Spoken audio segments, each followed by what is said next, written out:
What's up, fellas? Well, by now everyone knows I made my announcement about wanting to disassociate myself from what's commonly known as the manosphere. And I just wanted to address a couple more things related to that decision. First, though, hold on a second.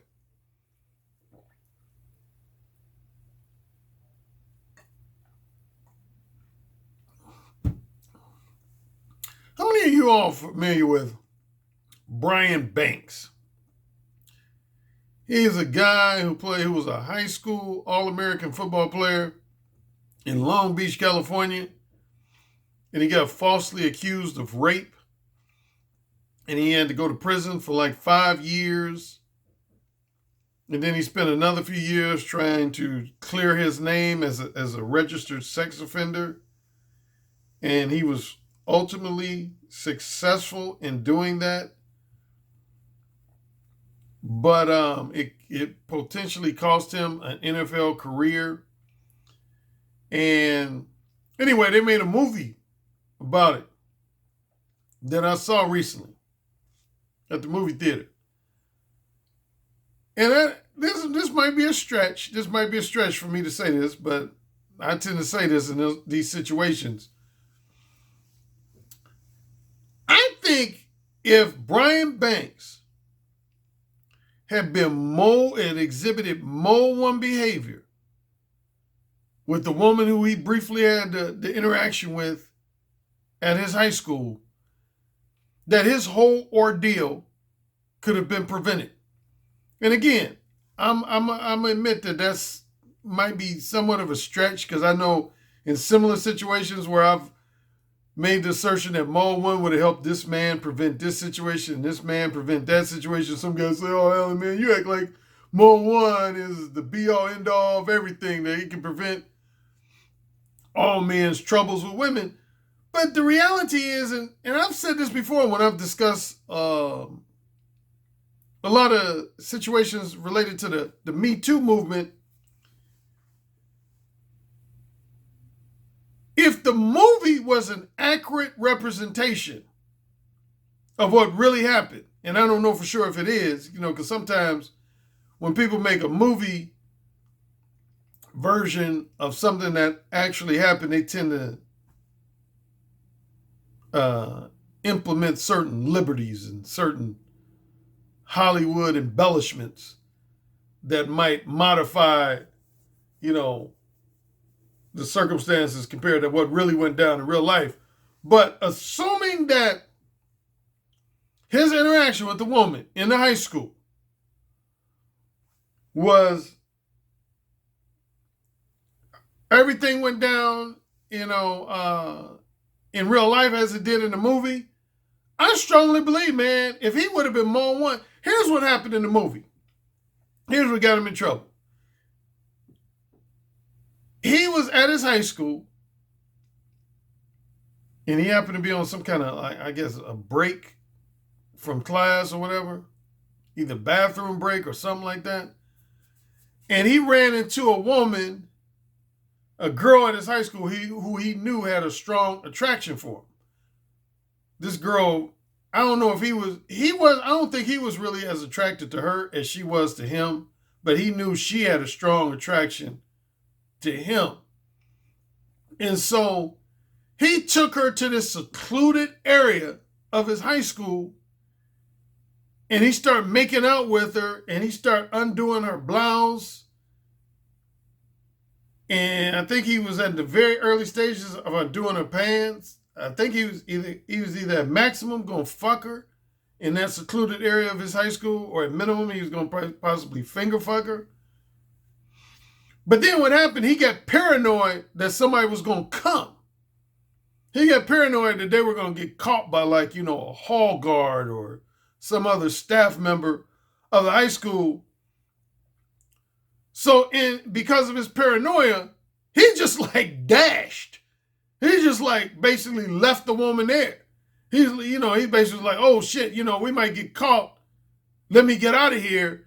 And so when he left her like all ruffled and undone. Like her blouse was still open. I think her pants was unbuckled. You know, he didn't make sure that he brought her back to normal presentation. The mistake he made, if nothing else, he just kind of left her hanging. After he like, you know, partially undid her clothes, he got paranoid and he just left. And then a few seconds later, she got caught by a high school hall guard, security officer. And of course, the security officer was like, why are your clothes undone? You know, why are you like this? Why are your clothes undone? And she couldn't think of anything else to say,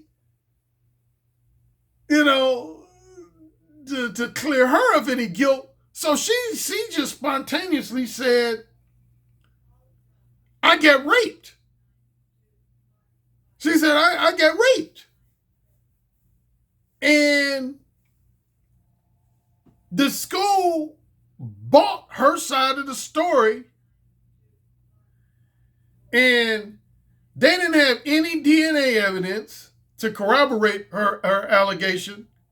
They didn't have any physical or DNA evidence to corroborate her allegations. But what did him in,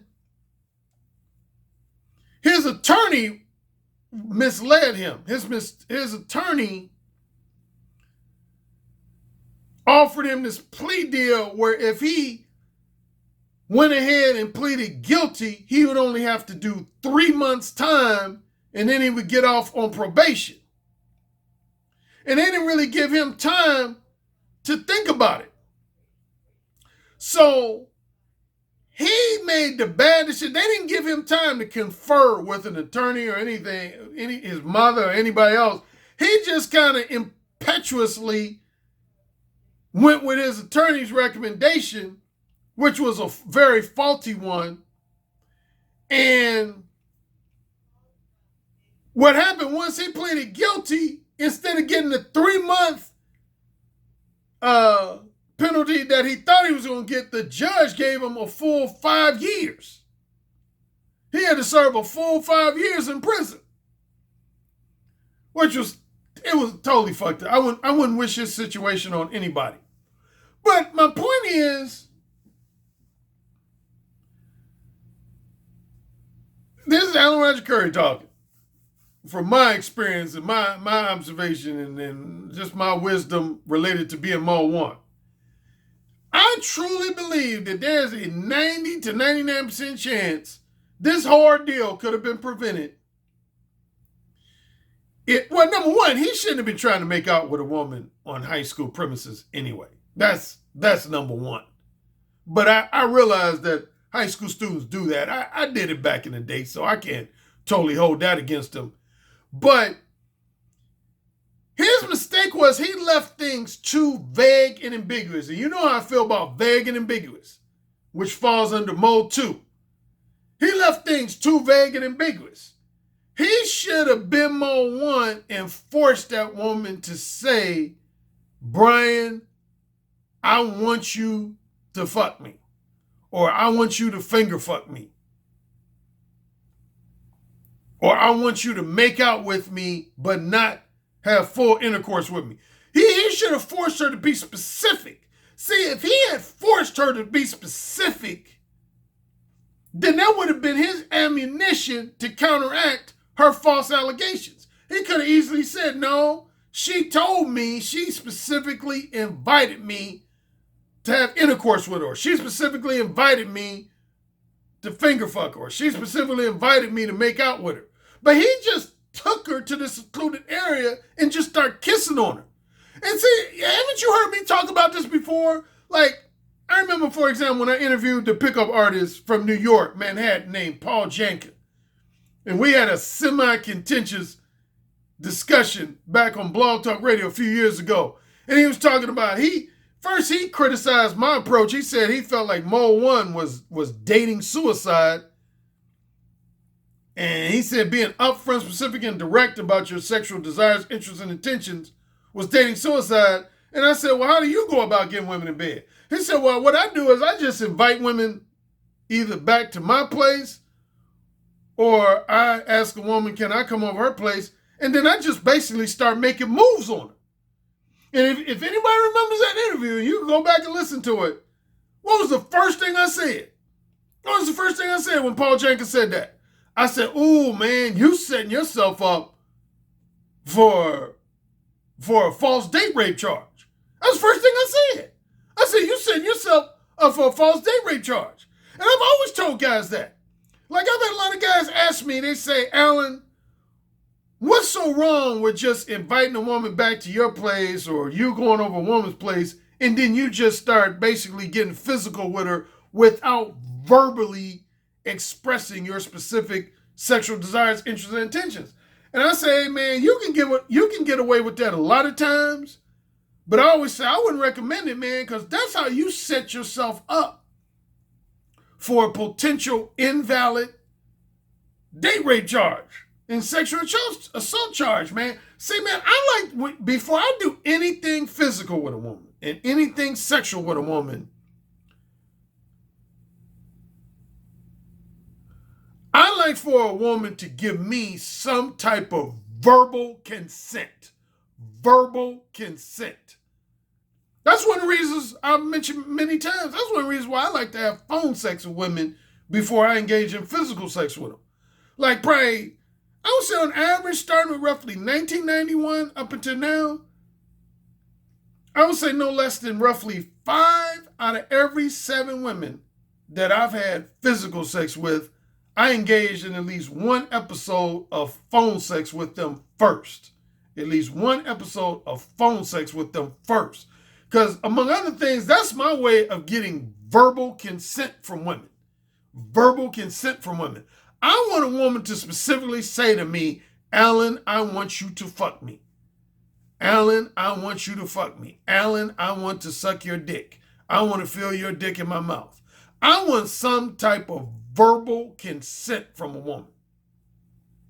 I don't want to leave things vague and ambiguous. Again, going back to Brian Banks, man, if he made any mistake, now, true enough, I preface this by saying, overall, he was innocent. All things considered, he was innocent. He should have never had to go to prison. But if he made at least one minor mistake, man, his interaction with that woman was way too vague and ambiguous. He did not force her to give him verbal consent. And in this day and age, man, in the 21st century, that is a huge mistake. That is a huge mistake. That is a huge mistake. And if I had one person, if nobody else, I got a lot of people who co-sign with me, but one most notable person who co-signs with my sentiments on this issue is a woman who's actually a date rape specialist. She's a national advocate for both preventing date rape for women and preventing false date rape charges against men. And I've mentioned her name before. Her name is Katie Costner. Katie Costner. I actually interviewed her on Blog Talk Radio a few years ago. I think in 2014 and 2015. I interviewed her on Blog Talk Radio. And she actually said, she said publicly that she felt like my Mode 1 approach was the most effective approach for men for preventing false, invalid date rape charges and sexual assault charges. She said she felt like my Mode 1 approach was the most effective approach for preventing false date rape charges. Yeah, man. You can't be vague and ambiguous, man. I know a lot of men will try to challenge me on this, argue with me on this. Again, a lot of guys who favor the indirect way of hooking up with women will always say that, oh, Alan, I believe, man, you should just have a woman come over your place and you should just start making moves on them. No, man. I'm telling you, man, when you do that, you are putting yourself at risk. You are putting yourself at risk I've told you guys, I've had some close friends and fraternity brothers. Like, I know one close friend and fraternity brother of mine, he got falsely accused. He had to go to court and everything. He ended up being acquitted, but he had to go to court for a false date rape charge, man, when he was in college, when we were in college. Yeah. Yeah, man. You got to watch out for that shit, man. So anyway, that's my thoughts on the whole Brian Banks movies and his whole ordeal. Now, about my decision to disassociate myself from what's known as the manosphere. I've been getting a lot of feedback since I made that announcement last week. A lot of people are in support of my decision. Some people have challenged my decision and criticized it. Now, one of the things I've heard some guys who challenge it will say is, Alan, when you say your decision to disassociate from the manosphere is representative of you allowing left-wing radical feminists to win, isn't your decision to disassociate yourself from the manosphere allowing left-wing radical feminists to win and score a victory?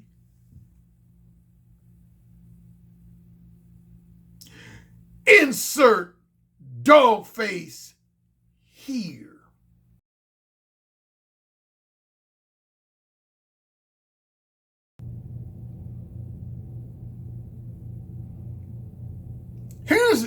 I'm going to tell you guys, man, and really, I don't know if I'm really addressing this to my Patreon subscribers, because I'd say probably 95 to 99% of my Patreon subscribers are pretty level-headed guys. So I don't have too many guys who are my Patreon subscribers that fall in the category of my haters and critics. But the reality is this, man. A lot of men, there's a lot of men who don't realize it, consciously realize that they actually validate a lot of the criticisms and allegations levied towards heterosexual men by these left-wing radical feminists. One of the reasons why left-wing radical feminists tend to accuse men, among other things, of exhibiting toxic masculinity is because a lot of men have the tendency to physically harm women, rape women, date rape women,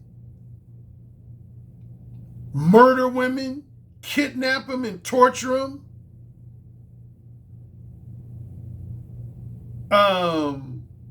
force women to engage in, what's that called?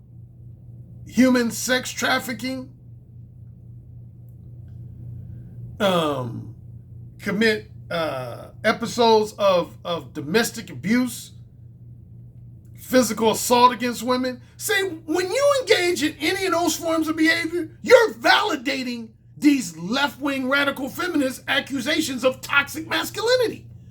And that's what I don't understand why men don't get.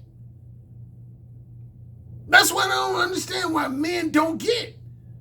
It's like men get pissed off when these left-wing radical feminists accuse them of toxic masculinity, but then they turn around and exhibit the very forms of behavior that validate their accusations and allegations. If you want to shut up left-wing radical feminists, don't do stupid shit. Plain and simple. Don't do stupid shit. The only thing you should be doing as it relates to women, if you're going to do anything, is just simply call them out on their inconsistent behavior, their contradictory behavior, their hypocritical behavior, their judgmental and self-righteous behavior, their manipulative behavior. Basically, a lot of what I do in my book, The Possibility of Sex. You know, I don't, as I mentioned before, in my book, The Possibility of Sex, or in my book, The Beta Male Revolution, I don't endorse physical harm against women or endorse or condone violence against women. I don't endorse or condone rape or date rape. The only thing I do in those two books, and particularly in The Possibility of Sex, is I call out women on a lot of their manipulative, materialistic, and sexually duplicitous behavior. There's nothing wrong with that. If men were to limit, you know, their complaints against women to just calling out their bullshit, I would have no complaint against that. But man, when you resort to doing things like, you know, mass murdering, you know, basically Elliot Rodger type stuff, murderous incel type stuff, see, you validate women, those left-wing radical feminists. You validate their criticisms and complaints and accusations and allegations. You validate them. Which is stupid. And see, it's gotten so bad now that that's why I made the decision to progressively disassociate myself with the manosphere, man. Because now, man, you know, again, going back to that Wikipedia definition, now left-wing radical feminists are able to validly associate most members of the manosphere with being men who are either murderers, rapists, or at minimum just blatant misogynists. Murderers, rapists, or at minimum blatant misogynists. I don't want to be no parts of that, man. I don't want my name or brand associated with murderers, rapists, alt-right racists, or just blatant misogynists, or even borderline misogynists. I don't want my name or brand associated with that bullshit. Even if I have to become the black Matthew Hussey, I'll do it. Watch me, I'll do it. If the only thing that it'll take for me to completely disassociate myself from the manosphere is for me to slowly but surely become a women's dating coach and relationship expert similar to like Derek Jackson and Matthew Hussey, shit, in extreme situations, I'll do it. I'd rather be similar to Matthew Hussey than to be associated with the likes of Elliot Rodger or George Sodini or Alec Manessian. And that's real talk. That's real motherfucking talk.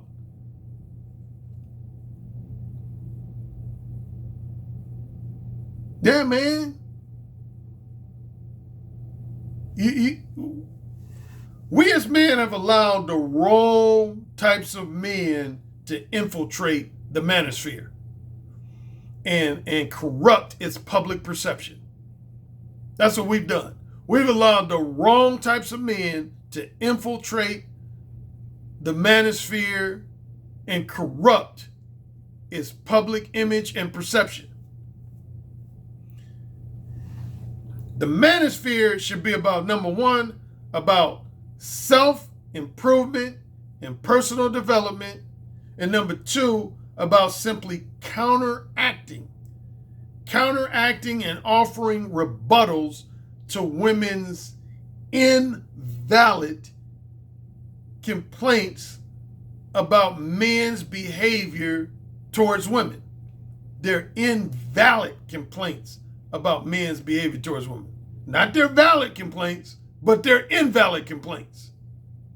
But see, what a lot of men have done is we've validated women. We've made a lot of their complaints, accusations, and allegations against men valid. We validated a lot of their complaints against men.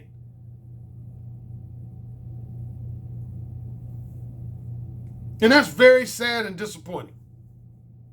Very sad and disappointing.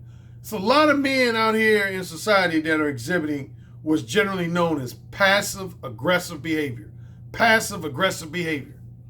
See, that's what happens when you vacillate between mode 2 and mode 4 or mode 3 and mode 4. You're exhibiting passive-aggressive behavior. What does it mean to be passive-aggressive? In simple terms, anytime you start off being very pleasant towards women, polite towards women, lenient, accommodating, flattering, entertaining, financially generous with women, but then when you don't get the results you want, the responses you want, reactions you want, you go on the opposite end and become angry, bitter, resentful. And you start lashing out at women, verbally abusing them, insulting them, just flat out disrespecting them. Again, in extreme cases, committing physical assault against them or sexual assault against them. That's passive aggressive, man. Men got to quit being passive aggressive with women, man. You are not entitled to any woman's romantic or sexual companionship, period. End of story. Just because you're a heterosexual man does not mean you are entitled to any woman's romantic or sexual companionship. Get it? Got it? Good. All right. I don't know if I'm coming back with another video this week. You might not hear from me again until Tuesday, a week from today, actually. Yeah, a week from today. Because I'm actually going out of town on Thursday morning. I'm going to be out of town from Thursday morning through Monday afternoon. From Thursday morning through Monday afternoon, I'm going to be out of town. So I won't be able to do Skype or telephone consultations while I'm out of town, although I will be able to handle some email consultations. But if I do another video, it would probably be tomorrow.